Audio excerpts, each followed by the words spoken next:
Category করার সময় আছে ময়লা, বাচ্চার প্যাম্পার্স, এটাও সমুদ্র সৈকতে ফেলায় যেতে হবে। করি মানব সম্পদ ব্যবস্থাপনা, উই আর দ্য এইচআর, ময়লা ব্যবস্থাপনা নিয়ে আমাদের কি মাথা ঘামানোর টাইম আছে?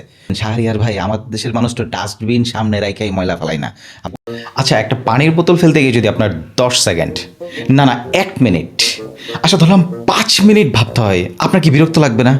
আরে ভাই, আমরা হচ্ছে বাঙালি, বোতল খুলবো, পানি খাবো, শেষ, ফেলে দিছি। কিন্তু আপনার কাছে যেটাকে বিরক্ত লাগে সেটা কি ঠিক নিয়ম বানিয়ে জাপানের একটা শহর দেখিয়ে দিয়েছে কিভাবে তাদের শহরকে শূন্য বর্জ্যের শহর বানানো যায়, অর্থাৎ জিরো ওয়েস্ট সিটি। এটা কি কল্পনা করা যায়? শূন্য বর্জ্যের শহর, তাহলে তো সেখানে কোনো মানুষই নাই, বর্জ্য হবে না, এটা আবার হয় নাকি? আমি শুনছি জাপানের লোকজন নাকি হচ্ছে ক্যাটাগরি ওয়াইজ ময়লা ফেলে। আর ভাই, আমাদের বাঙালিদের ক্ষেত্রে ক্যাটাগরি করার সময় আছে ময়লা। আমরাও ক্যাটাগরি ওয়াইজ ময়লা ফেলি, ওরা ফেলে হচ্ছে বিনে, আমরা ফেলি হচ্ছে সমুদ্র সৈকতে। চলেন আপনাদেরকে একটু কক্সবাজার নেওয়া যায়। বিড়ির প্যাকেট, জুসের প্যাকেট, চিপসের প্যাকেট, সব ধরনের প্যাকেট দেখা যাচ্ছে ভিডিওতে। মানে যা পাইছি সব ফালাইছে। কিন্তু হঠাৎ আমার চোখ আটকায় যে একটা প্যাম্পার্সের দিকে। ভাই, বাচ্চার প্যাম্পার্স, এটাও সমুদ্র সৈকতে ফেলায় যেতে হবে? উফ, মানে যা খাইছি, যা ইউজ করছি, জাস্ট সমুদ্রের পাড়ে দাঁড়ায় মানে খালি ধরছি।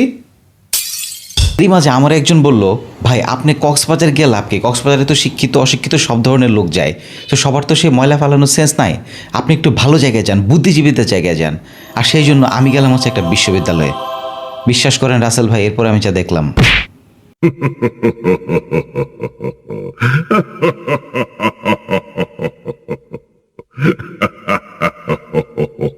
এখন এই ঘটনা হচ্ছে এক ব্যবস্থাপনা ডিপার্টমেন্টের সামনে। তো ব্যবস্থাপনা ডিপার্টমেন্টের এক ছোটো ভাই জিজ্ঞেস করলাম, ছোটো ভাই তোমরা কি বর্জ্য ব্যবস্থাপনা নিয়ে চিন্তা করো না?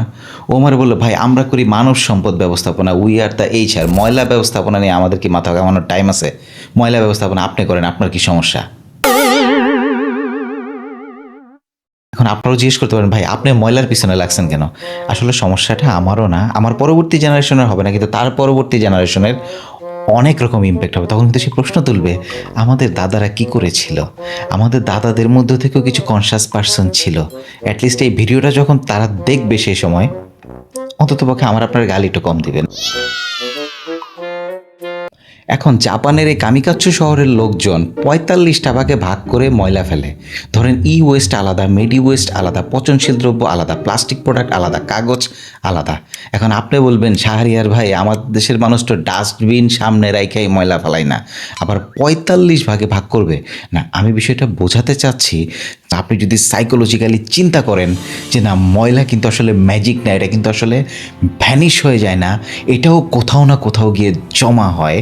এবং আমার পরবর্তী জেনারেশন আসলে কেমন পৃথিবী পাবে, এই নর্মাল সেন্সটুকু যদি আমার ভিতরে আসে, ডেফিনেটলি ক্যাটাগরি করতে হবে না। অ্যাটলিস্ট থ্রো করার আগে অন্ততপক্ষে প্লাস্টিক জাতীয় যে ময়লাগুলো আছে সেগুলো আমরা অন্ততপক্ষে ড্রেনে না ফেলি, সমুদ্রে না ফেলি। বাচ্চার ডায়াপার ভাই সমুদ্রে ফেলা মানে ইটস ইম্পসিবল, এটা একটা আনপসিবল হয়ে গেছে, ইম্পসিবল না।